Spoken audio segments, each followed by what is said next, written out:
President Trump has announced the cancellation of his planned summit with the North Korean leader Kim Jong-un. In a statement, the president said it was a missed opportunity and truly a sad moment in history. He blamed what he called Kim's tremendous anger and open hostility in Kim's most recent statement. The summit was expected to take place in Singapore next month. Well, our World Affairs correspondent Jonathan Marcus joins us now. And Jonathan, the White House have issued a letter that we've all now seen a copy of, addressed to the dear chairman. Well, absolutely. It's kind of bizarre. I mean, it's completely vintage Trump. It sets out very clearly that it's very polite in its opening. Mr. Trump says that he greatly appreciates Kim Jong-un's time, his patience and efforts with respect to the recent negotiations. But he says very clearly that based on the tremendous anger and open hostility displayed in your most recent statements, and I think that is a reference to a statement from the Vice Foreign Minister in North Korea, who described the US Vice President as a political dummy, talked about either meeting the Americans in a meeting room or in a nuclear-to-nuclear exchange. So because of that, Mr. Trump has decided to pull the plug on these talks. One has to say they weren't going terribly well anyway. There was growing doubts about this. And then, of course, despite this rather polite tone, there is this explicit threat. Mr. Trump says to Kim, you talk about your nuclear capabilities, but ours are so massive and powerful that I pray to God they will never have to be used. So we're almost back now to the little rocket man days, the exchanging of taunts around their respective nuclear programs. And it's a rather dismal outcome, I think, to what appeared to be at one stage quite an optimistic diplomatic encounter. And yet earlier today, we were reporting that North Korea, in a gesture ahead of this summit, had destroyed some test tunnels. Well, it had. It claims to have done this. Obviously, one of the problems is that it brought a set of journalists to oversee the process from a distance. This isn't the same as a verified, investigation by inspectors to ensure what has precisely been done. I think that was always being seen as a kind of bit of showboating and a gesture. It was a nice gesture up to a point, but we simply don't know whether North Korea has alternative testing facilities. We don't know if for the moment the North Koreans believe that their nuclear program is sufficiently mature that they don't need to carry out any further tests in the immediate future. But it is a very curious dance that we've been seeing over the last few weeks. A whole debate about the timing of the summit, its potential location, what would be talked about. And I think, there will be many sort of seasoned diplomatic observers who say that this was kind of inevitable, in part because it seemed so fantastic that North Korea would be willing to give up its nuclear weapons any time soon, but also because this was simply approached in completely the wrong way. The traditional approach in diplomacy is to sound out if there's an opportunity, then to do patient legwork, perhaps for months, perhaps even years,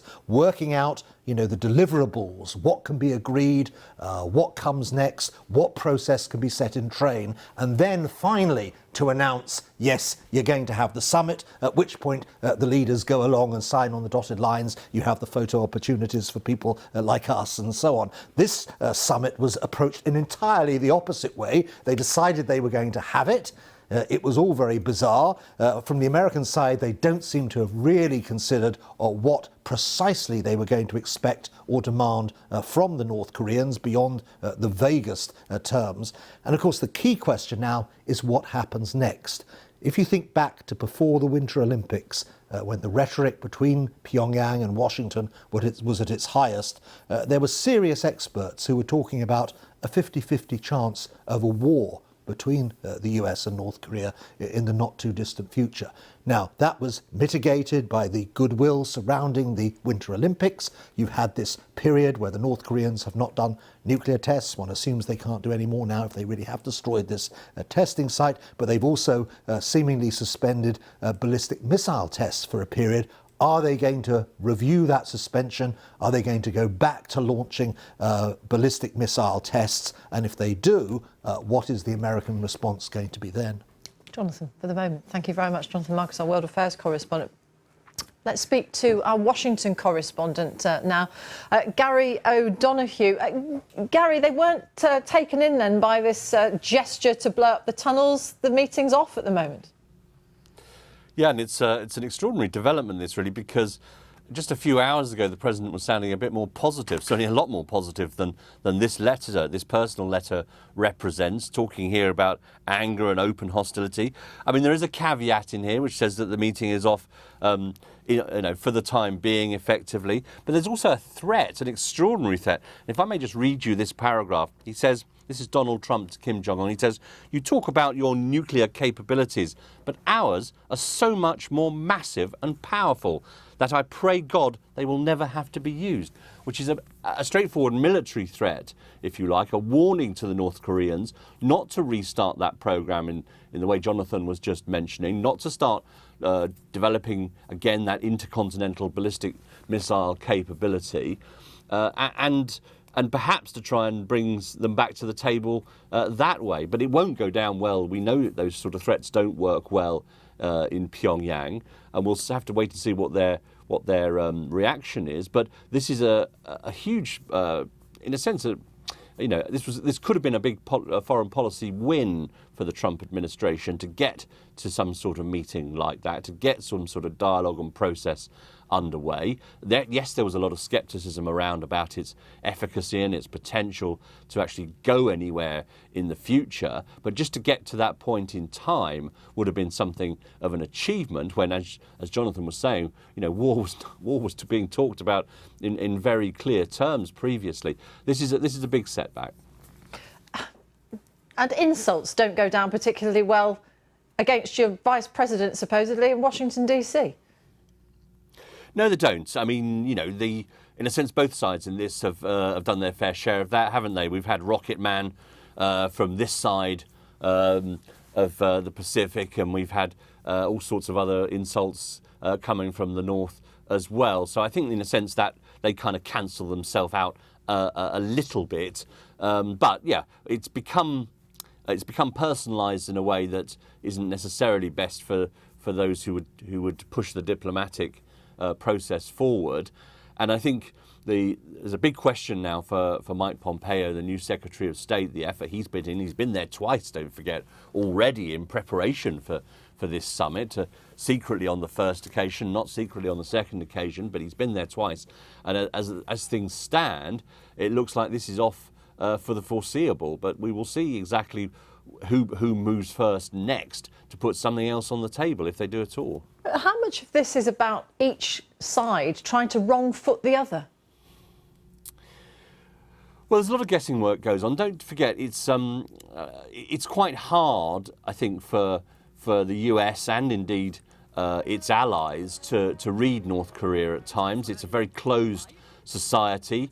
The US openly admits that it doesn't really have the kind of level of intelligence and information that you would typically be able to get in order to judge another side very, very carefully and very closely and very accurately. So that's been a very difficult thing.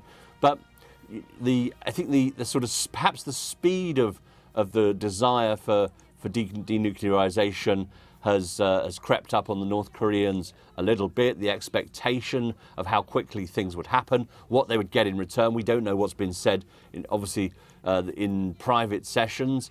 They may have been looking for a lot more than the US were prepared to give. We don't know what leverage China has played here, whether they have, some concerns have been raised in Beijing, perhaps about the speed at which this was happening, because they have a security concern, if you like. This is a buffer. North Korea is a buffer zone, in effect, between China and a substantial American ally in Asia. So there are lots and lots of factors that could have gone into this.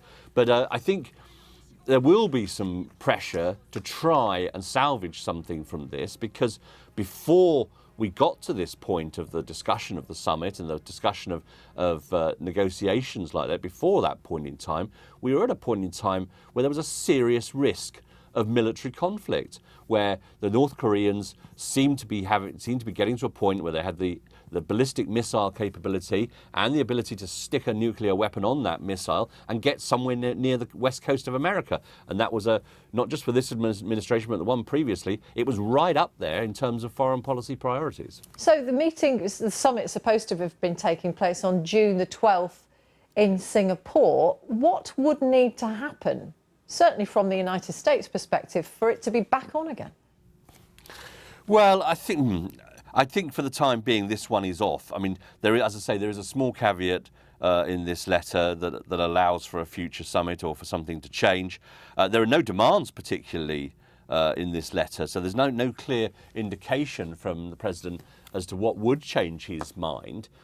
It would, I think, have to be a pretty substantial step, but we will see. I think Mike Pompeo, now the Secretary of State, will have a big job on his hands to try and reconstruct some kind of lines of communication to see whether there's any room for manoeuvre, and perhaps to schedule it for later on. But at the moment, I think you'd be wasting your money if you betted on this actually transpiring on the June the 12th.